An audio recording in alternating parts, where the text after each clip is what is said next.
You know, I'm not gonna lie, we have the patch notes for the Season 1 Reloaded, and it leaves me feeling kind of mixed. It's a pretty lengthy blog article, actually it's really freaking long, and it covers multiplayer, Warzone, and DMZ. We know we're getting a new weapon, as well as 2 new playable operators, as well as Call of Duty's first ever raid. If you want to stay caught up on all your gaming leaks, news, rumors, and updates, please drop a like on this video, subscribe, and turn the notifications on. I'm a guy who's passionate about his gaming, movies, and sports, and this channel is a way for me to be able to voice my opinion and a way to connect with the community like all of you. On top of that, once we get to 500 subscribers, I'm going to be giving away a copy of Modern Warfare 2. To celebrate this new update, Double XP will be awarded to all platforms on the opening weekend starting on December 15th to December 19th. However, this isn't the only update we're going to be getting. And in the opening blog article, it says, prior to the launch of Season 1 Reloaded, expect patch notes with details on technological changes, including major fixes and balancing tuning. On top of that, we also get confirmation that Ravensoft is going to be in charge of updating Warzone. So if you want to see all the Warzone updates, you got to go follow Ravensoft. And Infinity Ward will handle all the updates for the multiplayer and the DMZ experience.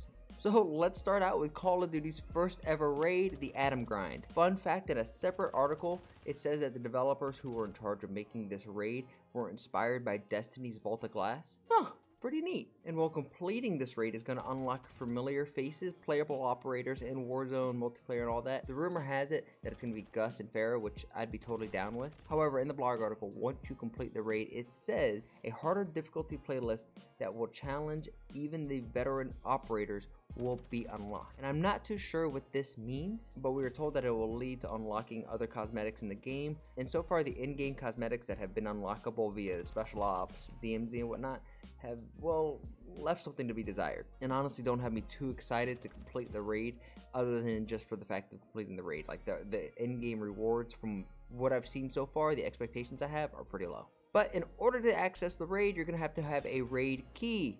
And you can get the raid key by completing a specific daily challenge, either in multiplayer or in DMZ, place top 20 within any of the Warzone playlists, or you could even go to DMZ, but you have to exfil on the last chopper with 30 bans on you. I think the easiest option is probably going to be doing the daily challenges in multiplayer or Spec Ops, but placing top 20 in Warzone is definitely doable as well. Moving deeper into this blog post, we get confirmation that one of the most iconic maps Call of Duty history is coming back with a little reimagination, that is Shipment. And fun fact, Shipment is actually on a ship freight, a ship carrier, whatever it is. I just think that's pretty cool. However, it is the holidays, so would it not be appropriate to get a holiday Christmas themed version of Shipment? Well, we're going to, and from December 21st, I believe, through January 4th, we're going to be getting Shipment. But so dock the halls with your victims and have them holly on these nuts. Something I am curious about is this new building, the Building 21. And it seems in order to access this, you're going to have to find a specific key somewhere within DMZ. It seems that you have to find a key to access this area. And it's for sure going to be in the DMZ game mode.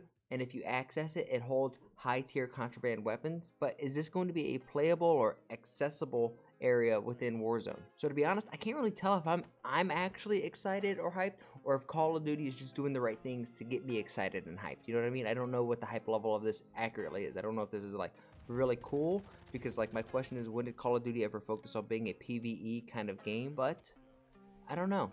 Regardless, I'll be checking it out. And if you want to see me struggle as I explore this new Building 21, or as we tackle on the first ever raid within Call of Duty, make sure you follow me over on Twitch. Links and everything are down in the description. Moving on, we have a new limited time game mode coming to Call of Duty, virtually Rocket League, because it's going to be a new game mode where it's 3v3, where you're riding around ATVs trying to hit the ATV into a soccer ball to score it into a goal. No, this isn't Rocket League, this is Call of Duty. And I know they're probably going to get a lot of hate for even attempting something like this, because it's a first-person shooter trying to make like a ATV-ish game mode. I think it'd be fun to play with some friends. I tip my hats to it. It's a limited time game mode, so it's not like it's a permanent thing. It's something they're trying to build around. But I do think this would be a perfect time for Call of Duty to work on a sandbox feature or a forge feature like Halo, and allow the community to do some of this work for you. But before we wrap up this video, there was a cool little feature that was kind of hidden within the blog article that I think needs to be addressed. They're adding this pretty cool little social feature that will allow you to build communities within your friend group. You can create a group for just your friends and family. You can create one for your coworkers and people that you've met online. And then you can have one for the absolute sweatiest people that you freaking know. Granted, I still think the whole user interface needs to be updated and fixed, but I think we have to give credit when credit is due, and this little change is nice. But this is where we're going to wrap up today's video. Let me know what you think about the blog post. I know there wasn't a technical part or a breakdown in this article, but they did say in the opening paragraph that it is coming. But what is your favorite part of the update? Are you excited about Call of Duty's first ever raid? Will this building be accessible within Warzone? I mean, genuinely, I feel like I have more questions than answers at this point. But nevertheless, if you have made it to this point in time in the video, please like, share, and subscribe. Over 90% of my people who watch my shit aren't subscribed, and well, that's messed up. So we gotta get the ball rolling. I challenge all of you beautiful bastards, make somebody laugh today, and I'll catch you guys on the next one. Peace.